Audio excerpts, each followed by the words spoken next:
And your boy is back. Yeah. After a long hiatus, I'm gonna keep the beat playing in the background for a little minute. Understand what it is. Welcome back. Welcome back. I've been gone for a minute. Yeah, man. Welcome back. I gotta keep saying welcome back. It's been a minute. It's been like a month. Took a month off. A little short vacation. There's a lot going on. My daughter's first birthday just passed in the beginning of May. Her little sis had her prom. It was just hectic time, getting all that together. And, I had to take a little bit of time off from the art. I apologize. But it's been a lot going on these last month, man. It's been crazy. I mean, it's so much to cover and so little time to spit a spatter on. I don't want to mash everything up together, but I'm going to have to spittle rattle daddle. Say, I'm going to have to razzle dazzle something up, though, in the middle of, so much to talk about because it's crazy. It's a lot of crazy going on over here, you know what I mean? You got Trump versus the NFL. Just recently had the rap beef between Pusha T and Drake. So many levels to cut down on that Pusha T and Drake beef besides what the initial beef was, because it's like everybody's talking about the initial beef and the lyrics and all that. Now we got the OG from Houston, Jay Prince, the legend, coming through, shutting everything down. And it's levels to what that beef was. I mean we'll get into that when we get there. The next thing was I know it's for the younger heads, the older, us older heads, 25 and up probably ain't paying attention to it, but you got Chief Keef and a couple of Chicago heads beefing with the little homie. I ain't gonna say little homie because he ain't my little homie, but the young boy Tekashi 6ix9ine from Brooklyn is heating up. It's heating up on the low because, some people don't understand that you can be a troll in your neighborhood, in your area where you from. It's okay to be a troll, as y'all call it. Be funny on the internet or be sarcastic and on the internet and clown people. But you gotta understand, some people don't take kindly to your clowning, and they got the right to check you. Just like you got the freedom of speech, I got the right to beat your ass for whatever you about to say about me. That's life. So we gonna get into that too, cause that's deep. That's deep on a level like. It's hard to even speak on to say how deep it is, but it's ocean level deep to these rap beefs and these internet society that we live in. Because the youth, boy oh boy, this misguided like I don't know what when it comes to this whole hip hop thing, and reference that all together with an interview I seen with Black Thought on Hot 97. That dude is deep. He from the Roots. If you don't know who Black Thought is, he's the rapper from the Roots. He's basically like the main guy in the Roots. You know what I'm saying? He's the vocalist of the Roots. Let me put it like that, vocalist. There we go. Using my vocabulary, using my vernacular. What else do we gotta get into here? Fresh start. Just recently, the Tulsa, this is the award for Black excellence of the week or the month. So far, the first half of the year, there's a business that was started through Black funding, with Black funding. No disrespect to all the other races that are out there. It's nothing to do with racism at all, but the other this business is mostly funded by Black supporters, and I feel like this is a great step forward. I gotta find them on I followed them on Instagram. I'm gonna put that in here too. The Tulsa Real Estate Fund. You can follow them on Instagram. Tulsa Real Estate Fund, all one word.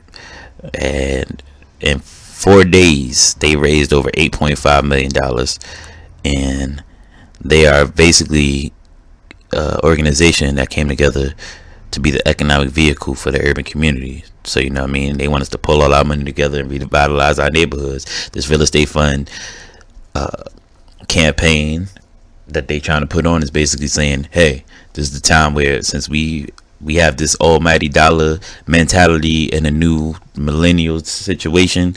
These young kids coming into money, and rappers and entrepreneurs, everybody's coming in so much money, and we spend a lot of money outside. Let's bring it back to the neighborhood. Let's buy some of this property up and sell it to ourselves and build back up what we used to have. And for which I don't know to them, some of y'all who are not history buffs, I'm not saying I'm too much of a history buff, but I do enjoy history. Tulsa, Oklahoma was recognized as one of the cities back in the 1920s, I believe, or early 1910s, 1920s, the early 1900s, basically, early 20th century. The Tulsa, Oklahoma was a part of Black Wall Street and was evidently destroyed by the offset of a racial incident between of course a black man and white woman, or whatever the case may be, or a situation where a black man was convicted without trial.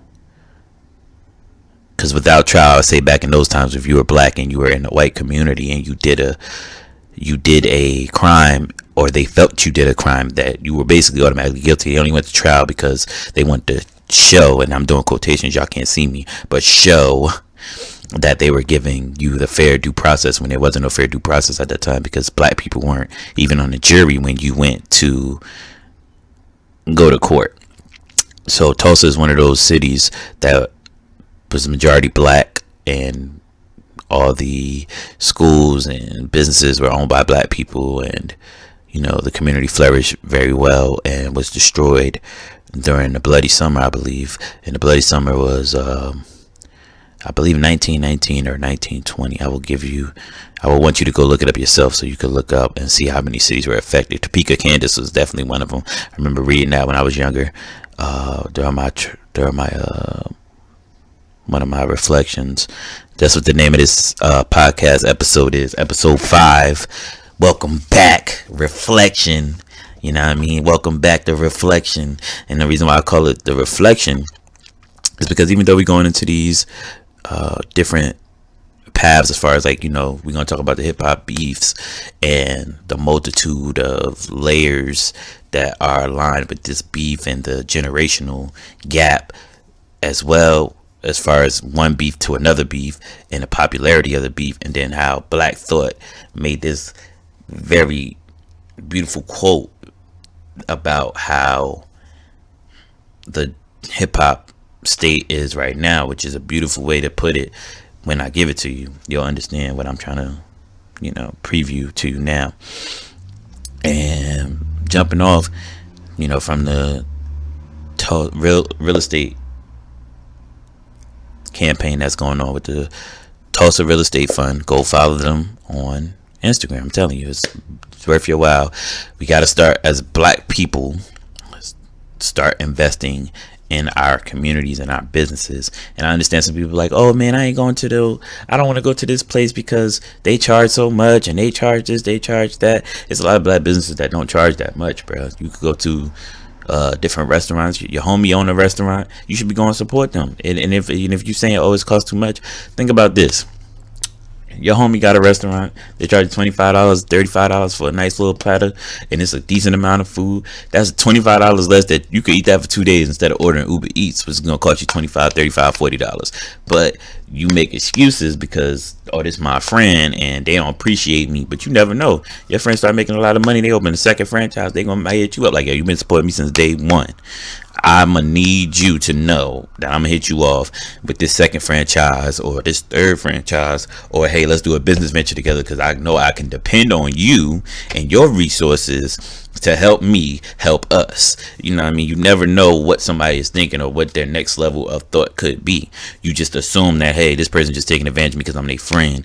And and I'm saying it's all in us, in a sense of some people really think like this. I'm not saying everybody thinks like this, but in our community, I feel like we get too much caught up into stupid shit. Like Kanye, with all the, I didn't even want to bring up Kanye, but he always ends up falling into the fold of whatever conversation you have about mental states and people talking crazy. because Kanye has a he's claiming that he has bipolar disorder and all this other stuff going on, and that's understandable. You know, you've been through a lot. You lost your mom, you lost your grandmother. You know what I mean? You went and through that process of doing all that when you was losing all these family members. You were losing your identity, and now that you are an established father and you in a family where, you know, some people say that the mother controls everybody, and you feel like you fit into that fold with them, or whatever the case may be. That's what's up with you, bro. Do you know, get help, finish getting help, and when you finally get help, that's when you should be out here talking how you about your disease or disorder or whatever the case may be. Everybody who has that platform to speak for people should not automatically qualify themselves as the speaker for a people. I am not a speaker of black people. I am not a speaker of white people, new generation, millennial, whatever you want to call it. I'm just me. Everything I say is my opinion.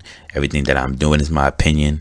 Everything that I have put out into this world is done through me. I don't justify my actions with anybody. I don't tell anybody, hey, you better do this, or this, you ain't doing this because you ain't down enough. That's never been me, never will be me. And that's Kanye, even though I know you ain't gonna listen to me, I'm just saying 100% of what a lot of people are thinking is you can't claim to be the supreme ruler and you ain't even get a vote. You know what I mean? You don't have an army to take over this.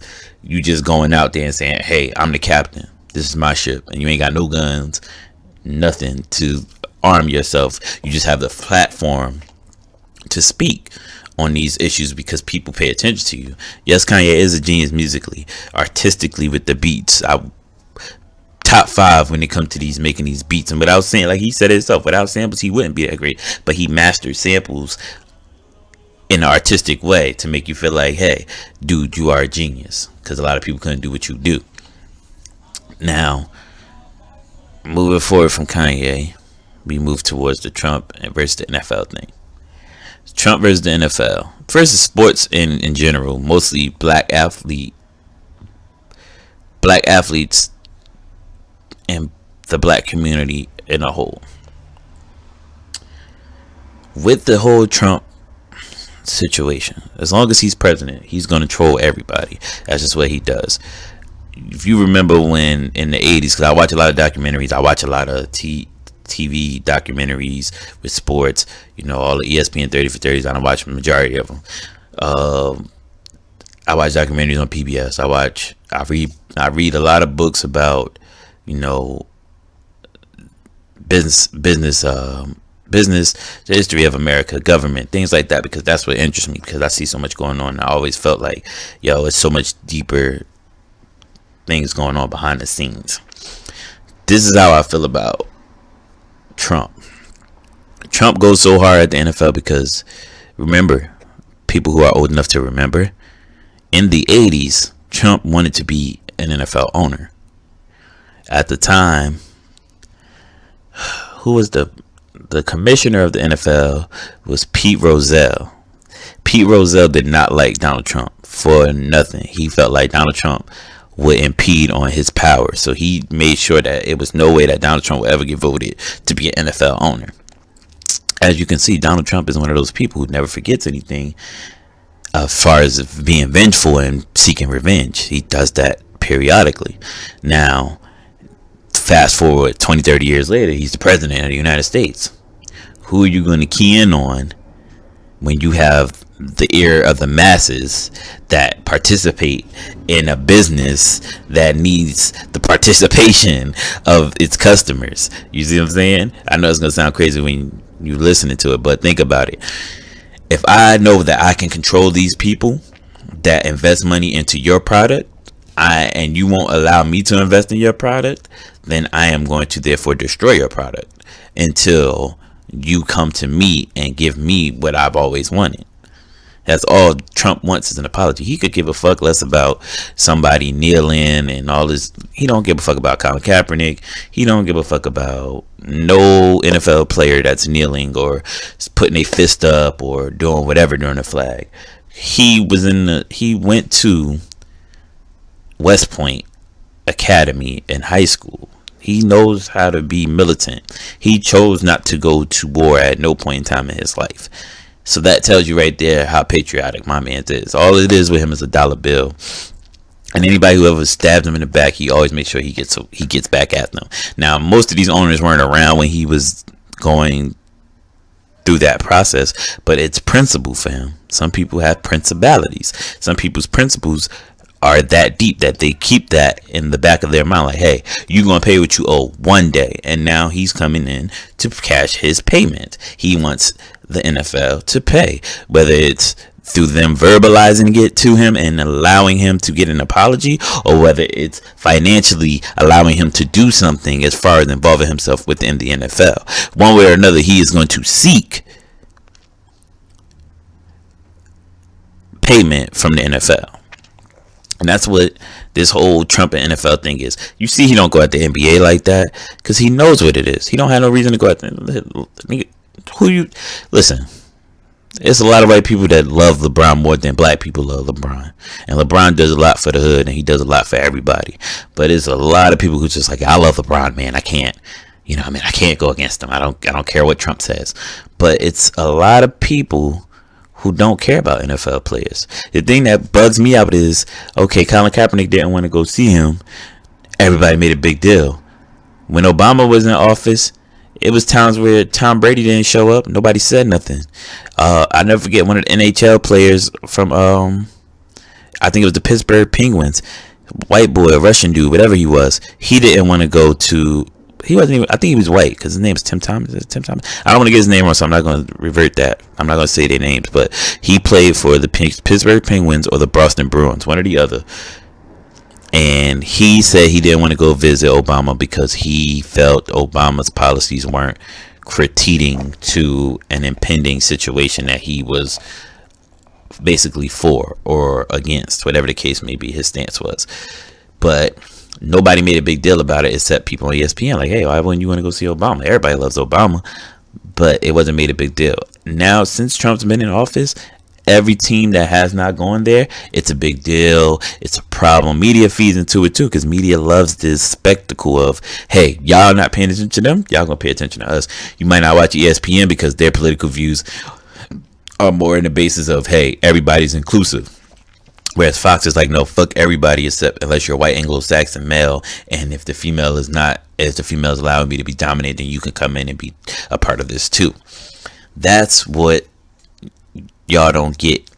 With all these platforms of media, we still rely on those, not we, because I'm not speaking in proper term. What I mean, majority of the people who vote or voted for Trump still watch CNN, still watch MSNBC, still watch Fox News, still watch their local news. I can tell you right now, I don't believe too many people in my generation watch CNN unless something's going on in the moment. They don't watch it every day. They don't watch it periodically. Well, let me say daily. Periodically, maybe. Like I said, when an event is going on, or if they happen to stroll by it and see something interesting for the moment, which is always the divide between our generation and the baby boomer generation and the generation after that, which is our parents' generation. For most of us, we don't watch the news. We get it in bits and pieces.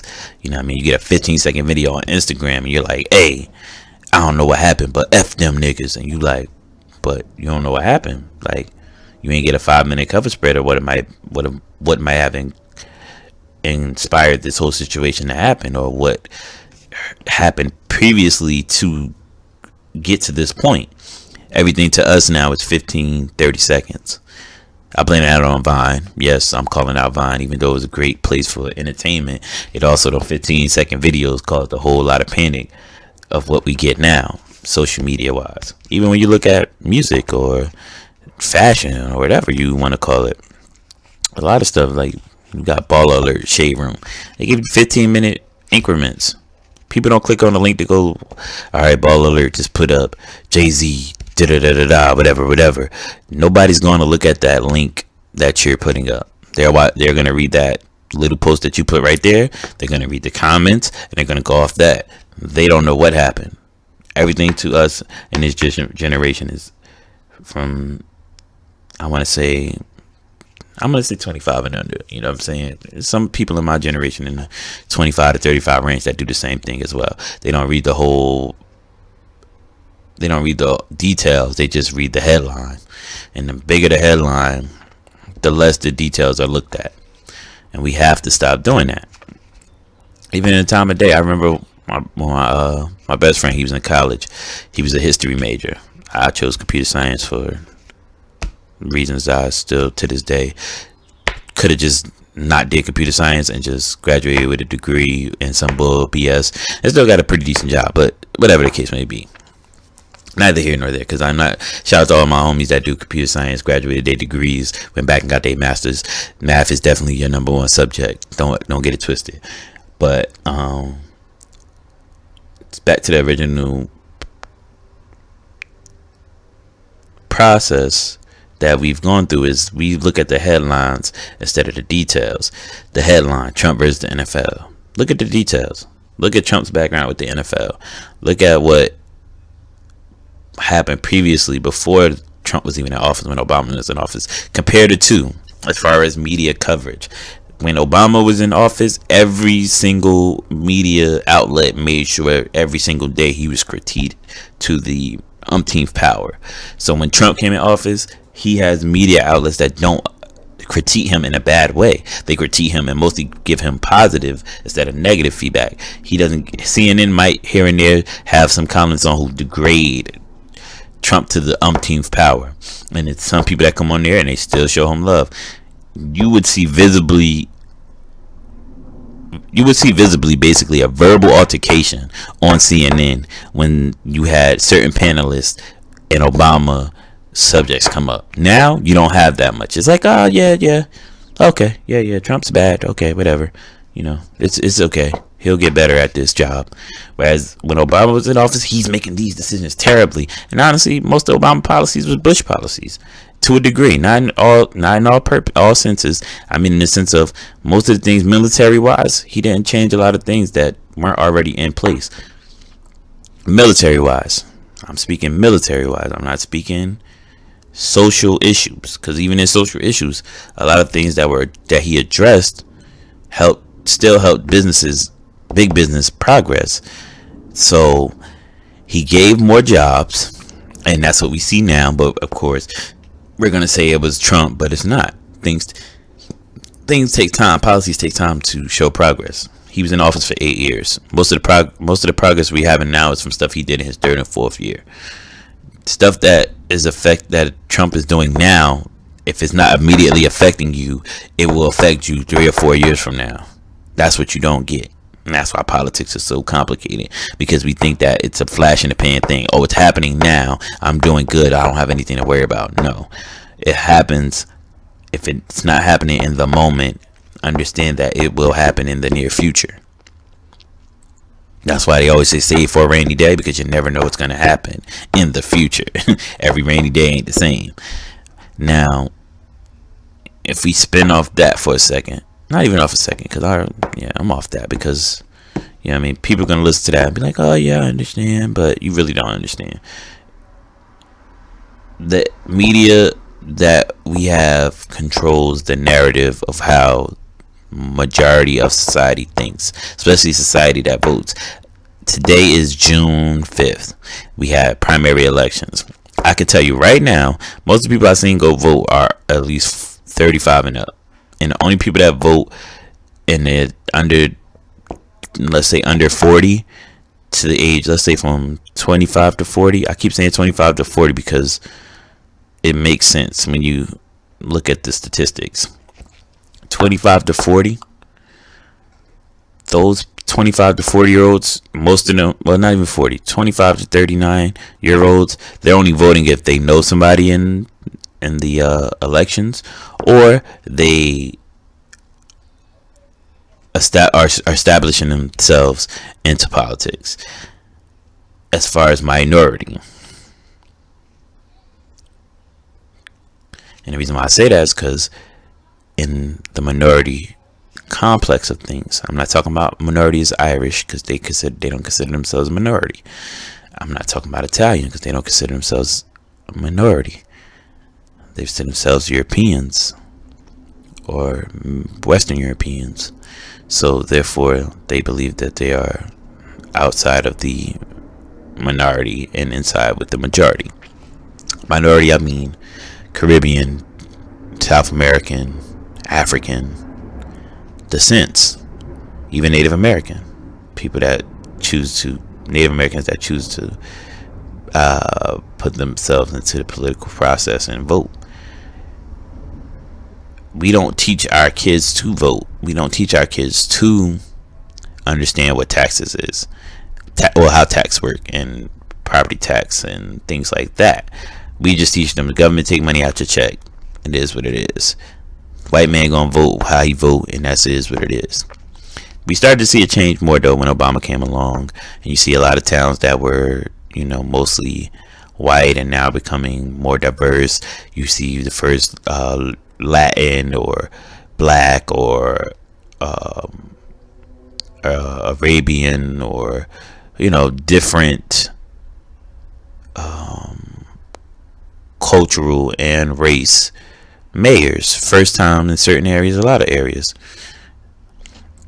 Even councilmen, you know what I'm saying? But understand that this is the progress. Some of us have took that time out to say, hey, you don't vote and you're 27 years old, something wrong. You got to understand that being a part of this process, you have to break down the system that was already in place for you. You know what I'm saying? I was sitting there at lunch one day talking to one of my boys. He's Jamaican, but he's more Americanized because, he grew up in America. This is where his family came to prosper. And he's light skinned, so, that plays into it a little bit because he feels a little bit more accepted probably than most of his siblings. So he came here and he lived his life or whatever, and he always says, he's from a little suburban town not too far from where I live. I live in Newark. He lives in Union. Union is not so much suburban as it used to be, but to me it's still suburban because you can go outside your house at night and walk around and the cops will pull up on you and ask you, are you okay, and make sure you're good, and then they let you go about your business. Whereas in Newark, you walking around in Newark and the cops ain't pulling up on you unless you're doing something that they feel you shouldn't be doing. And that's the ones that want to do their job. Case in point. Case in point meaning I'm about to give you an example. So an example was I walked outside the house today. Even though I have a car, I still walk to the store because that's just me. I don't give a fuck. I'm saving gas. I walked to the store. So, me and little sis walked to the store. She go get a sandwich from the store. I'm like, I need some juice because I'm not going to the supermarket right now. I'm just going to get some of these dollar juices and work it out. And we go back into one of the stores. I'm not going to say the name, but it's a nice little generic store that's in the neighborhood. It's not a corner store. We in the store, we get in line, waiting to pay for the stuff. Dude picks up. He comes in the store. I see a dude like 6'6", maybe 6'5". It's kind of skinny, not too brolic. You see him walk in the store. He does what he got to do, or whatever. He on the other side. I ain't really paying that much attention to him, but you hear a commotion 5 seconds to 10 seconds later. He running out the store with a garbage bag full of stuff. Everybody yelling. Boom. He breaks out the doors. 2 dudes standing at the door that work for the store. Neither one of them could corral him. For some reason, he put on moves like Barry Sanders and Bo Jackson would. Broke out the door. Now, remind you, the store is on the main street. When you come out the store, the 3 blocks that you could run up are all blocked off by police. There's a cop car on each corner. This man runs out the store with a garbage bag. No cop catches him. No cop even knows what's going on. That's what I mean by, you living in the hood and you living in the suburbs. It's 2 different kinds of concerns. That happened in Union. He would have got chased down, got caught as soon as he ran out, because them cops would have been like, yo, what's going on? Action. Let's do this. And, sometimes having cops around is good. Sometimes having them around is bad. It's really that. It's complex because you have police that do their job and they do it the right way when they handle it how they handle it, and then you have a lot of cops that do it the wrong way and are dickheads and cause the distrust. Now the distrust doesn't deviate just with the police. It doesn't just go out. Just we don't trust police. It goes up. The government. They killed Clinton. I'm sorry. They killed King. They killed. They put drugs in the Black Panther movement. All these generational things that happen causes the distrust. Getting back to my boy, he's like I say, he's Jamaican. He comes from a suburban area. He doesn't really linger in the hood and things like that. He doesn't consider that. He's been around gangbangers and all that because, you know, being a teenager, you get a job and you get to know people from different areas. So he understands the culture of being in the hood and what the hood consists of. He just never fully induced himself into it. Now he's telling me one day we sitting there just talking. He's like, "Yo, my boy went to Japan and he's in the military. He got a kid with a girl that's in Japan, and they got this tradition that when you have a kid, you have to add your name to the family tree, and it's a real life tree that you could put on." I'm like, "Bro, you Jamaican. Y'all have mad traditions. You might not involve yourself in them as much because, you know, your grandmother is gone now, so you might not have the same passion for those traditions as you did, but understand that you have a tradition." Just like if you're from Haiti, if you're from Dominican Republic, if you're from Puerto Rico, if you're from the Cayman Islands, if you're from Brazil, if you're from Antigua, if you're from Barbados, if you're from Trinidad or Tobago, if you're from Cuba, if you're from Guyana, if you're from Ghana, if you're from Zambia, if you're from the Sudan, if you're from Nigeria, if you're from any of these places, you have traditions. You just might not follow them because you've been Americanized, and America has this thing called the melting pot. That's the generality of we are all one, we are all Americans. That is true. We are all Americans. We are all inclusive. We love each other. We should love each other. But also, don't forget your culture. Don't forget your traditions. Don't forget where you came from, because these things make you who you are. This makes the world a better place when we understand the concept that, hey, I have a culture, you have a culture. Even though we disagree in certain things, we are still human beings. And your traditions don't make you different from me. Because you worship things that I don't worship, I shouldn't hate you. The melting pot theory is what I'm putting out here. The melting pot theory is basically you lose yourself trying to fit in to a system. And the system, now watch how I correlate this all together. Boom. The traditional system is not built for you. So therefore, the distrust is already created because you're trying to fit into something that you weren't even taught about. And everything that you were taught about it was to not be a part of it, because the only way to be accepted is to have been originally a part of the tradition. So you're lost. So when you're lost and you don't have a traditional connection to your people where you came from, or you try not to have that traditional attachment or connection, now you have to fit into a system, and the system that is there for you might not be the best means to supply you with the knowledge that you're supposed to have. Because when we go to school, in public school, if you don't live in the suburbs, you don't get to learn things like philosophy. You don't get to learn things like American government. You don't, unless you go to a specialty school, or in a specialty school, I mean a magnet school. And even some magnet schools, they don't teach that. You have suburban schools where they teach these things. I can remember being in school and I had friends who went to Union, because I worked at a store in Union when I was in high school, and my friends would be like, "Yeah, I'm taking philosophy this year. Oh yeah, my American government homework due," and I'm just like, "I got African American studies." We take African American history. That's like our super special elective. And they're like, "Oh, that's what's up." I mean, like, you either took Spanish 1, Spanish 2, or French 1, French 2, or you took African American history. I took French 1 and French 2, because in elementary school I took Spanish 1 and Spanish 2. I was lucky. But I didn't go to no specialty schools. It was just the way the school was set up at that time. We got lucky enough to learn certain things that you probably wouldn't learn. So, and plus I was raised around Spanish and French and Jamaican, whatever. So I always embrace everybody's culture. I don't give a fuck. I ate jerk chicken, ate dirty rice, plantains, Flynn, all that good shit. I tell you, it tasted enough to know like, oh, this I don't like this, I like that. Oh, I could get some of that. Let me get some of that. I don't eat pork, so I never ate the hog nose or the hog head or anything like that. But I was around. I ate rabbit before. Rabbit is banging, especially some jerk rabbit. Don't get it twisted. That's for the Florida homies. The rabbit is delicious. It tastes like chicken, but it's a little softer, depending on how you cook it. But to say that, to say all that is to say this, because that was a cultural thing. Now, just that melting pot theory is a cultural thing. You know what I mean? It's a cultural mechanism. The melting pot theory is a cultural mechanism because it's telling you that this is an all-inclusive place. Come here and grow as a person. But in actuality, it's telling you get accustomed to this system because the system is built this way. And the system is built this way because this is how we want it just to be. And do not deviate for this system, because if you deviate from this system, you are looked out as an outcast and you're no longer part of the melting pot. You are an outlier. You are something that can't conform. You are wrong. And it's throughout your history you see this.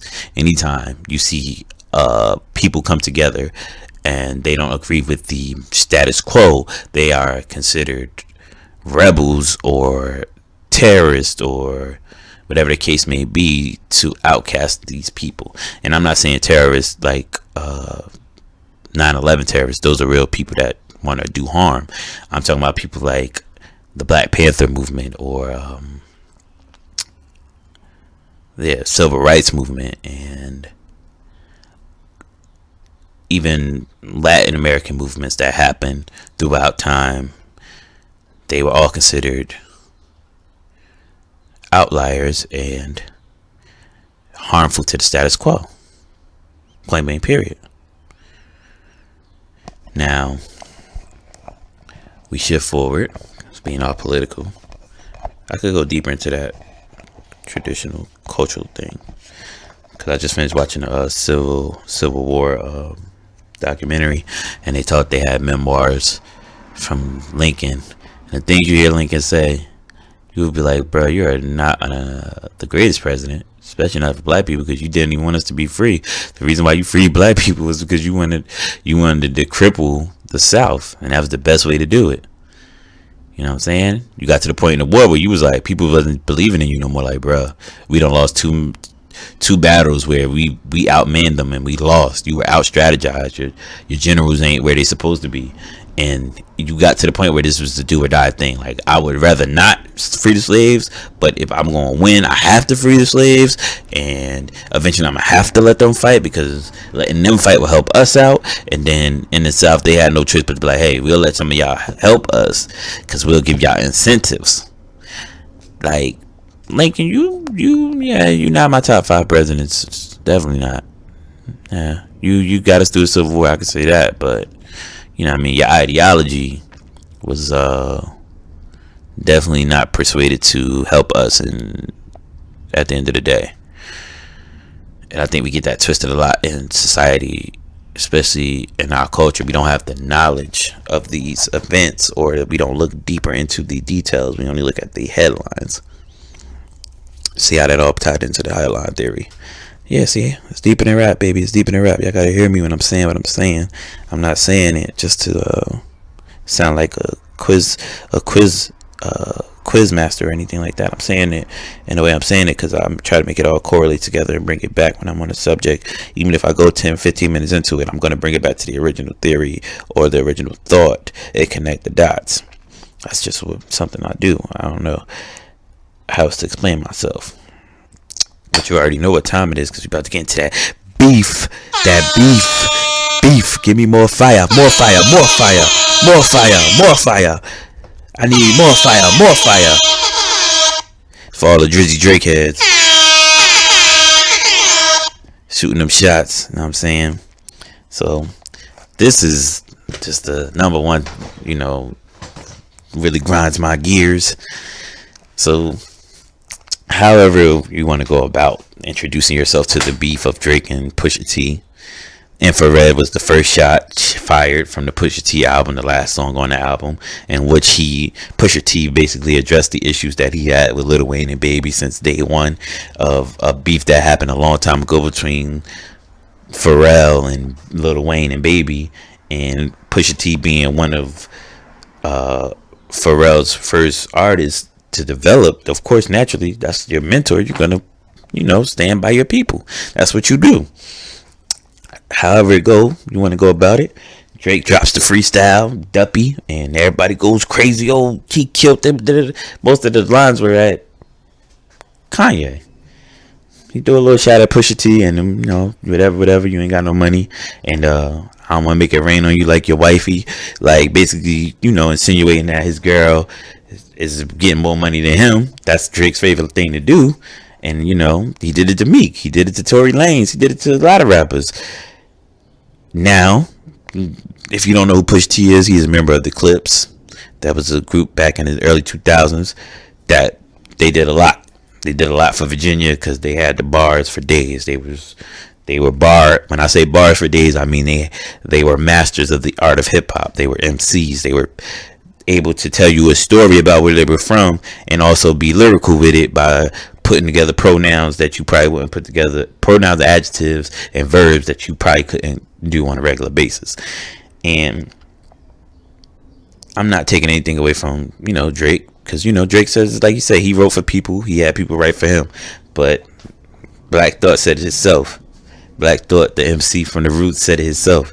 You can't be a top 5 rapper and have somebody top 5 MC of all time and people wrote for you. You know what I'm saying?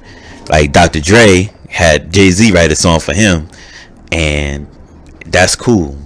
Reference tracks is basically when somebody writes something for you and put in the cadence for you to follow it when you do your recording.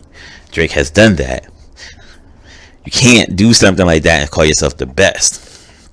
And this is where we break down hip hop in categories. Not even categories, in genre. The genre itself is hip hop. You have many different developing genres within hip hop. You have hip hop with the pop in the middle. You have hip hop, which is just regular hip hop. You have rap, which is gangster rap, whatever you want to call it. And then you have trap music, they own thing. And then you have the newfound music, the little, we just gonna call it hip, because that's what it is. It's all that Lil Uzi Vert and all them cats, that's what they do. That's hip. That's the hip rap, hip hop. It ain't, it could be subgenres. You have rock and roll, but you have alternative rock. You have smooth jazz instead of just regular jazz. Every music genre has categories within it. So understand, hip hop can have categories. To me, Drake is not a hip hop artist. He is a hip hop artist because he makes commercialized music. That's what he does for hip hop. He makes commercial music. He's a great commercial artist. Artiste. Put that in there. Artiste. Because he allows people to write for him and he does his own thing as well. Singing wise, you might not write his singing bars for him, but you write some of his rap bars. It can happen. I understand. He made it a long way without nobody doing it for him, possibly. Who knows? But him and the people around him. Understandable. I don't hate Drake. I have a couple of songs of Drake's that I definitely be like, I'll bump this any day. Pusha T, wasn't really a fan of Pusha T like that. OD, I was a Clips fan, and a couple of songs that Pusha T did, I definitely rock with. But in this thing called hip hop, the hip hop rap, anytime you get into a battle or a beef, when it comes to lyrics, nothing is off limits once you open the door. Drake opened the door by mentioning his fiance, so now here comes the story of Adana. Pusha T drops that on everybody, and now all of a sudden, it's disrespectful for him to talk about Drake's producer friend 40 because 40 has MS. It's disrespectful for him, Pusha T, to talk about his mother not being married, talk about his father not being around in his life in the beginning, and now all of a sudden, well, not in the beginning, but for a long period of time, and now you come back with this about his baby mother, who nobody knew Drake had a baby mother to a degree, except super duper Drake fans and people who pay attention to every single blog and hip hop. Now, when that came out, everybody was shocked, like, oh my God, Pusha T, you should have never pushed Pusha T to this point. Everybody said that. It was all in agreement. All the rappers said that's what's up. Few days later, Jay Prince comes out and says, hey, I called Kanye. Well, Kanye called me. I called Drake. And I said, let's end this beef because Drake has some fire ready to put it out on Pusha T. But everybody knows Pusha T has no skeletons. Even people who know him closely say he has no skeletons. What could you possibly have said directly to him that would have messed anything up? Then Jay Prince goes, hey man, you know what I'm saying? I understand. I respect the OGs. OGs got all the juice. You can stop anything you want.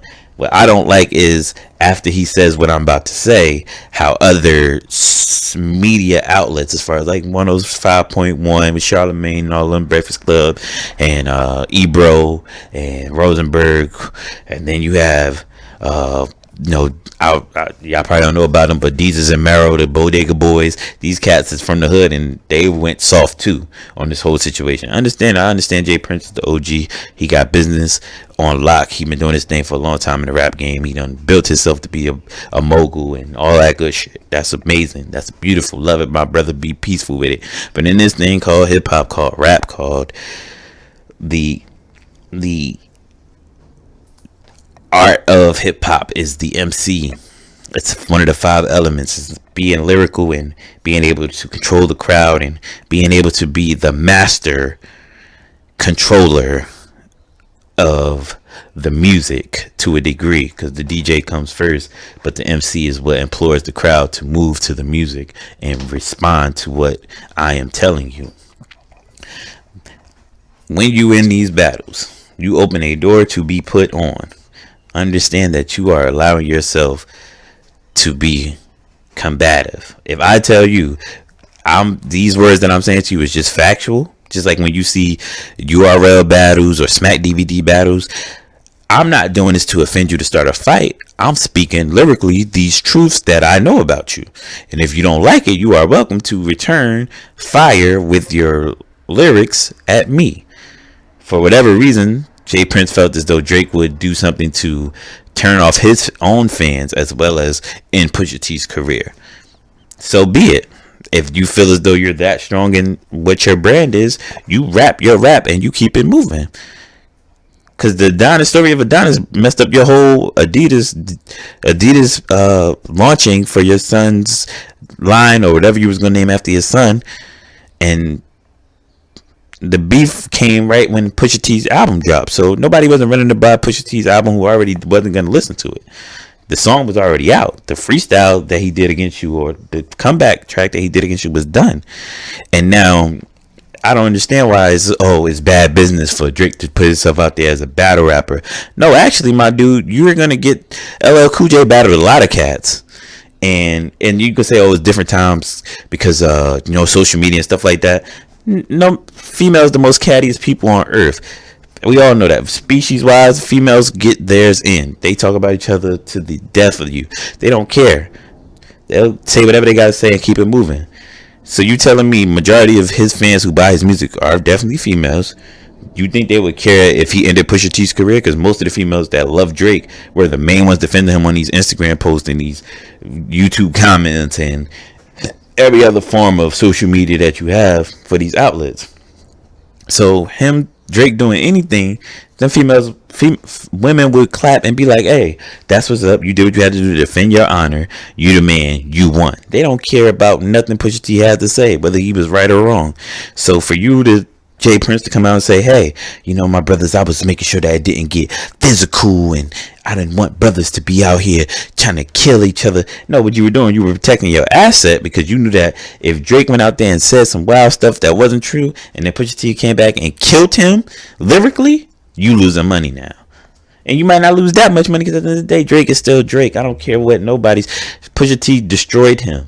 And in a lyrical battle, I still believe that Pusha T would destroy him. Drake grew up admiring Pusha T and his brother Malice as artists. So if you go against your idol and you lose to your idol, it's not going to affect your bottom line. You're still going to get money. No matter if you call that nigga mother a B or a hoe, it's going to be females that's going to be like, yeah, his mother probably is a B and a hoe. I don't give a... Like, it is what it is. They still going to go cop, I got my eyes on you, all that goofy shit. They don't care. So understand, like, I understand where he's coming from with the whole business and protecting my asset, but understand that that man wasn't gonna lose no money talking about Pusha T. The stuff that they said on the internet about Pusha T was probably way worse than any line that Drake was gonna come with. And if he was gonna say something about Kanye, whatever we don't already like about Kanye, we was still not gonna like the next day. So all that you just wanted to save your artist, or you already called in the Hot 97 interview he had today. He said that Drake was like his adopted son. So you basically came out and played the father role and said, hey, you ain't gonna beat my son up. Cut it out. Ain't none of this shit gonna happen. That's respectful. Just say it that way. Don't make up, oh yeah, he had some stuff brewing. He didn't have nothing brewing that was gonna kill Pusha T that people don't already know, because it ain't nothing to really tell. Like, come on. Pusha T's not the most amazing artist ever. He's not somebody who's known all throughout hip hop, unless you really paid attention to hip hop and you're old enough to know who he was back then.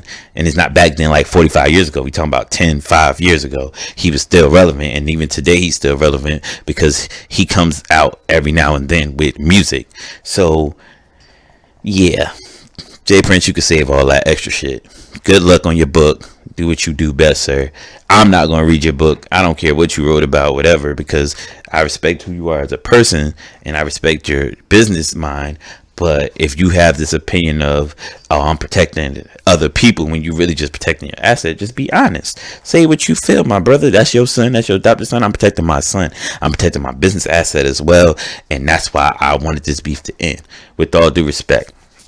Now, this shot is to all those Hot 97, Ebro, and not so much Laura Styles because she's not confrontational. Definitely Ebro, you're a bitch, and you're a bitch because you should attack that man, because you know what it is with this hip hop shit. Point blank. Rosenberg been a bitch. Don't really care about him because he's like, he has things about him that make me feel a little edgy about him. He's like he's more pro-black than pro-black could be, and it's like really weird when he says a lot of things that he says. His opinions are very, very misconstrued and misleading at times. He needs to clarify certain things when he says certain things. Who else? Charlamagne the God, not gonna say none of you because you know you do what you do, but understand that when you have somebody on your platform and you disagree with them, just disagree with them. I don't care who they is.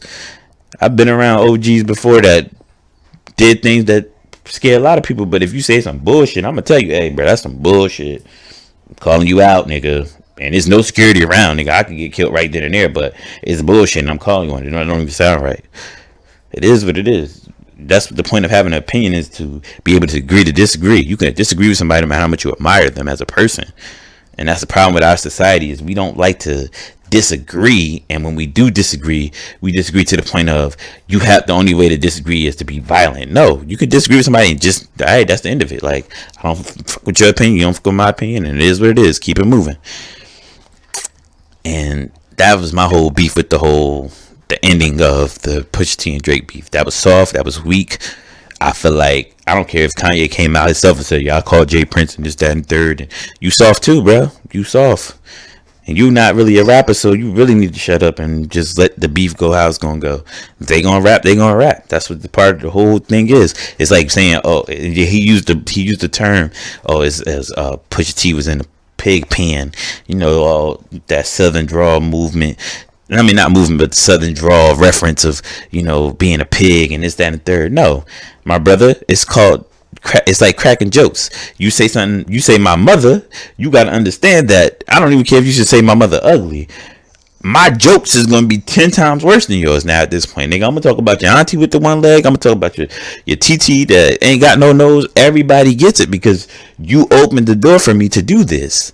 That's what hip hop is. Like, that's what battling is. If I say something and I open the door for you to go where you going to go, that's my fault. You got to watch what you say. Understand that. And I say this all the time, every podcast. You can say whatever you want. The repercussion is whatever that person chooses to be. However they want to react is how they're going to react. So if you say something about somebody's mama and they talk about your auntie that's gone or your grandmother that died, you opened that door, bro. That's point blank, period. And that's my whole thing with the beef of Drake and Pusha T. That's just, and as well as adding in the OGs, because y'all dudes been doing. And Desus and Mero, they ain't out of this either. Desus and Mero, y'all Bodega Boys, any Bodega Boy fans that might listen to this podcast, listen, that was soft what y'all did last night on the show. Jay Prince was on it. Y'all should have grilled that nigga like, bruh, that shit is not cool. We from New York. We know about this rap shit. Like, when you hike, you hike. When you snap, whatever you want to call it. That's what this is. You cannot come in here and be running out here playing daddy because your man about to get spanked. Point blank, period. If you don't want that, then you should have told your boy not to say nothing in the first place. That's all it would have took.